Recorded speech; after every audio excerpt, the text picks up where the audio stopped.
कितना दर्द भइल बा। अब माई जौन बेटा खातिर कह दिले बा, कबो बेटो माई के कह दी है करी है बेटा। एक कलयुग में तो कहू बेटा ऐसा पैदा नहीं बा कि माई के मरे के टाइम ले हम करो ना। हेती मुकी रहला तो जांघे पर टट्टी करी है, होगी है, मुती है। 5 बरिस ले माई अपना अचरा के धोवतिया कबो खाते में होग दिले बा लइका, कबो हे पर होग दिलस, कबो लुगा पर होगलस, कबो नए साड़ी पर होगलस। माई कबो रसिया ले अब मारे ले धो दे कह देखी ना लुगा पर होग दिलस, देखा खाइल छोड़ के नहीं है कैली है। अब माई अगर टट्टी पैखाना करे लगे तो बेटा कबो साफ करी है? सही बोला करी है? एक दिन कह सकेले, 2 दिन करी है, तीसरा दिन जरूर कह दिया कि देख अब हमरी मान के कुलकार ना बा। माई के जौन दशा बा माइये बुझतिया। वीरेंद्र बाबा कहेल अरे बहुत बढ़िया बढ़िया भाव बा, बहुत बढ़िया बढ़िया भाव बा। आरे माई के ममता, माई के ममता नकीन ले किनाई, सब कुछ मिली है बाकिर मिली नहीं माई हो। सब कुछ मिली है बाकी मिली नहीं माई, सब कुछ मिली है बाकी मिली नहीं माई। माई के ममता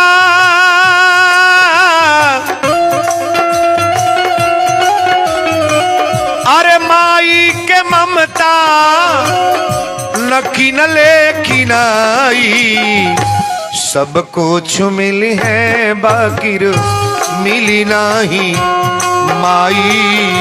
सब कुछ मिली है बाकी मिली नहीं माई, सब कुछ मिली है बाकी मिली नहीं माई।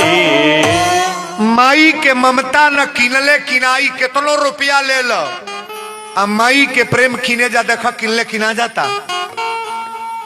लिखले बड़े की सबसे ऊंची प्रेम सगाई, दुर्योधन घर मेवा त्यागे साग विदुर घर आई।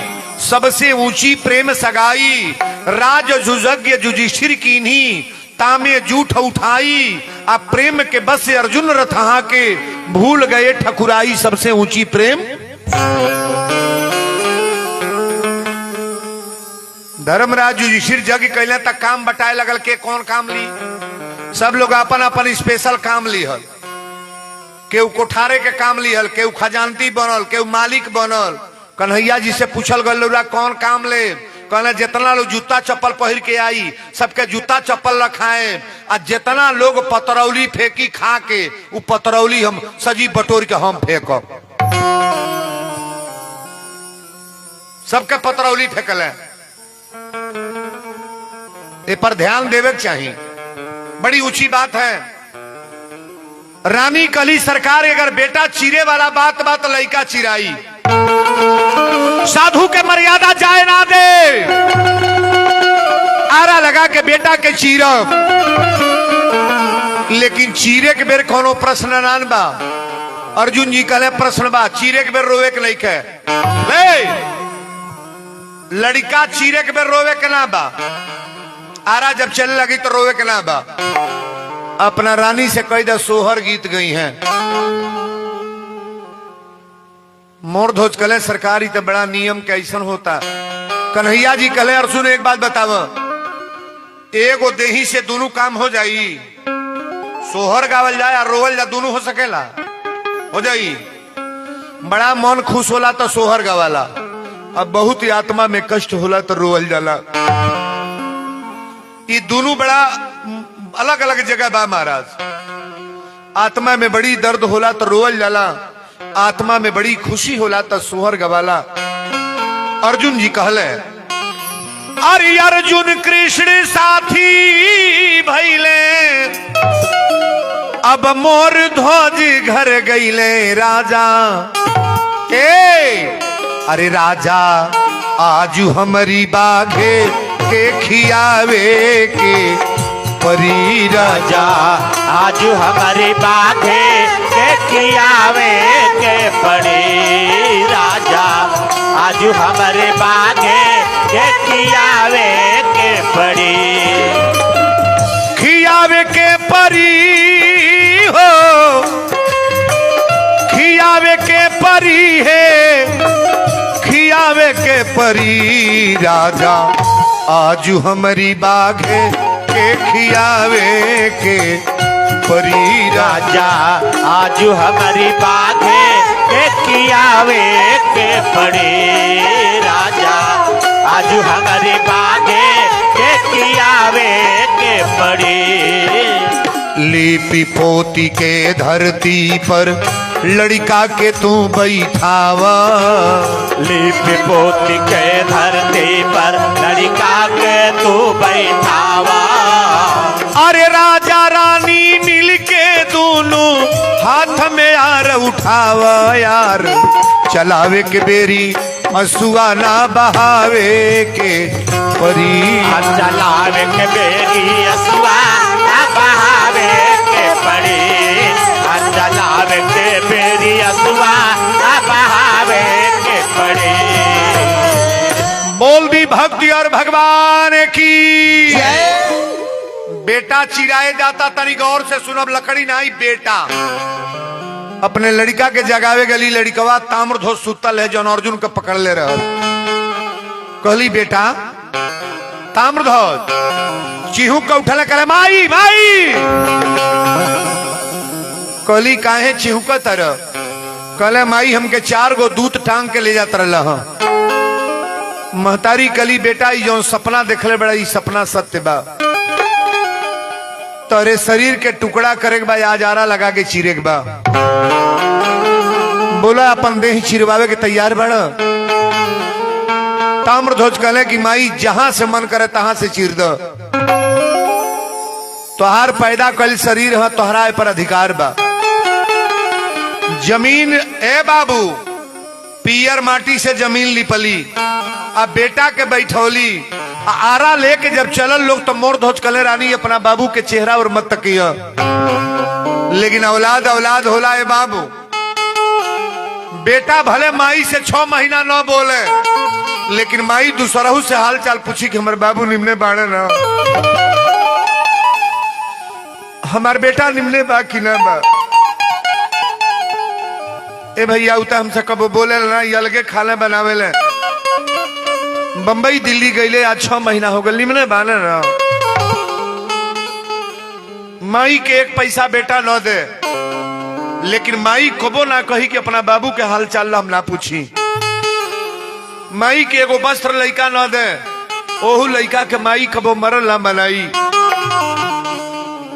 हमरे यहाँ तक कई गो ऐसा लोग बा जौन की देखला पर हमरा ऊ दर्द होला एगो महिला कहलस कि बाबा देखी घर बटा गइल बा घर बटा गइल बा 2-2 बीघा खेत दोनों जनी के देले बानी अरे उरा लोग सुबेरे आयल बानी आज ये बतावे प्रधान जी कहले कि 1 महीना बड़को खियाई है 1 महीना छोटको तो हम कहनी तब तक अच्छा बा 1 महीना खियावे ता लोग कहलस के बाबा 1 महीना बड़को खियावेली 1 महीना छोटको अजहिया महीना में 31 तारीख पड़ेला वही दुआरी पर बैठल हम न बड़को पूछे यहाँ न छोटको महीनवा में एगो दिनवा बेसी होला दूसरे घर के चाय आ जाना दूसरे घर के 2 रोटी आ जाई लेकिन हमरा इस माई के पेट एक दिन बेटा ना भर पावता माई कितना रोटी खा ली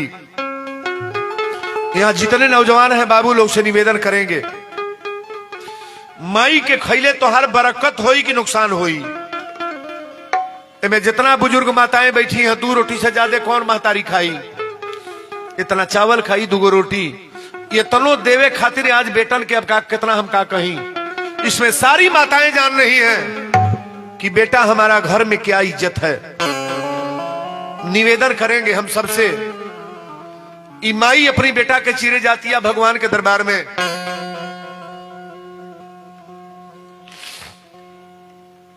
बड़ी प्रेम से इस कथा को सुनिएगा।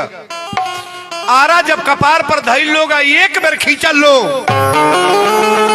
मोर ध्वज कहले की रानी अपनी बेटा के चेहरा और मत तकिया। लेकिन जब मूड़ी पर आरा चलल, जब एक बार आरा खिंचली तब ताम्रध्वज अपना माई से कहले माई अब ते शरीर के चीरे जा तड़ू, इस शरीर आखिर बाग खाइबे करी, लेकिन एक बार हमके बाबू कह के भुला दे माई, एक बार बाबू कह दो। महतारी कहली बेटा जब तक के चिरे ही जाता नहीं तो के बाबू कैसे कहब। माई के तो कहीं प्रेम बोलेला, माई के चाहे बेटा कौनो तरह से राखे, लेकिन महतारी कबो ना चाहिए कि हमार बाबू कौनो तरह से रहे। माई तो बाबू का कबो चाहिए निमले रहे, देश परदेश कमा चाहे घरे कमा, हमार बाबू निमले रहे। आरा जब चले लगल तब ताम्रध्वज कहले कि माई अपनी मुंह से एक बार बाबू कह दो, एक बार बाबू कह दे आरा तो चलता, लेकिन कहली अगर बाबू कह दे तो आंख में आंसू आ जाई, चूंकि रोवे के ना बा। आज जब आरा चलावे लगली तेजू वीरेंद्र बाबा जब छाती पर आरा आई, वीरेंद्र बाबा भाव बतौले, दूधवा पिया के पोसली, दूधवा पिया के पोसली, देखा सुकुमार माई जैसन हो, माई जैसन हो, के करी दुनिया में प्यार, माई जैसन हो, के करी दुनिया में प्यार, माई जैसन हो, के करी दुनिया में प्यार। दूधवा पिया के पोसली, दूधवा पिया के पोसली, देखा सुकुमार माई जैसन हो, माई जैसन हो, के करी दुनिया में प्यार, माई जैसन हो, के करी दुनिया में प्यार, माई जैसन हो, के करी दुनिया में प्यार। खड़े शरीर बेटा के चीर दिया लो, आ चिरला के बाद बाघे के सामने ई लड़का के शरीर डाल गई। बाघ के बनल बा जमराज। आज जब यारवा चले लगल तब फूट फूट के कन्हैया जी रोवत अड़े। कोनो भक्त के ऊपर लोट पड़ला तो पहले भगवान रोवेले। बाघे के सामने डालल गई, एक टुकड़ा मांस खा लेल, एक टुकड़ा मांस वही तरह बचल बा। अर्जुन जी कले रोला लोगे कहा, मोर ध्वज कले सरकार रोवल ना बाली, कले अपना रानी से पूछा, रानी कली हमऊ ना रोवल बाली। कन्हैया जी कले ए अर्जुन नहीं महतारी रोवल बा, नहीं बाप रोवल बा, रोवल बा एकर बेटा जौना के ऊपर आरा चलल। अर्जुन जी जब ये बात कहले कि अब तक नहीं रोवल बा, ठीक बा, एक टुकड़ा मांस खा ले। मोर ध्वज कले सरकार अरोरा बाघे के तो भोजन करा दिली, अब हमारे यहाँ रुआ पर जलपान करी। अब अर्जुन जी कहले परीक्षा तो अब ले, परीक्षा अब ले राजा। कितना बड़ा धर्मात्मा बड़ा, कितना बड़ा बलवान तोहर बेटा। कन्हैया जी कहले परीक्षा अब का ले बा। अर्जुन कहले परीक्षा अब बा, सुन लो, तारा यहाँ पानी पियती, हम जल वही की यहाँ पियली जेकरा एगो दूगो बेटा दरवाजा पर बा। निसल्तानी के छुअल पानी ना पिए। तार बेटा मर गए, तोहरी बेटा के मरल गया के बाद पानी ना पिए। कन्हैया जी कहले बेटा चिरवा के निसंतानी बनाओ तर पानी ना पीब। अर्जुन जी ना कहले ना, भगवान कहले जब हम बटले बने बैठक बा, बैठक बा, बैठक बा, बैठक बा, चलो ने।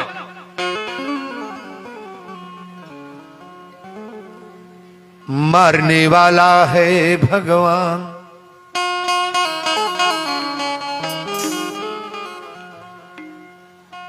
बड़ी सुंदर भाव है।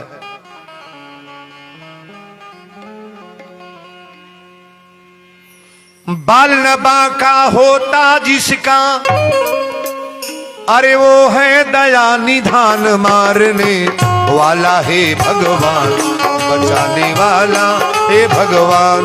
मारने वाला है भगवान, बचाने वाला है भगवान। मारने वाला है भगवान, बचाने वाला है भगवान। बाल बांका होता जिसका, बाल बांका होता जिसका, वो है दया निधान। मारने वाला है भगवान, बचाने वाला है भगवान। मारने वाला है भगवान, बचाने वाला है भगवान। बोल दी संवरिया सरकार की जय। एक निवेदन करेंगे, सुन लीजिए पहले कान खोल के। बहुत सारी महिला हैं जो पीछे से आप लोग भाग जाती हैं। हमके रुपया ना चाहिए, रुपया मत दे।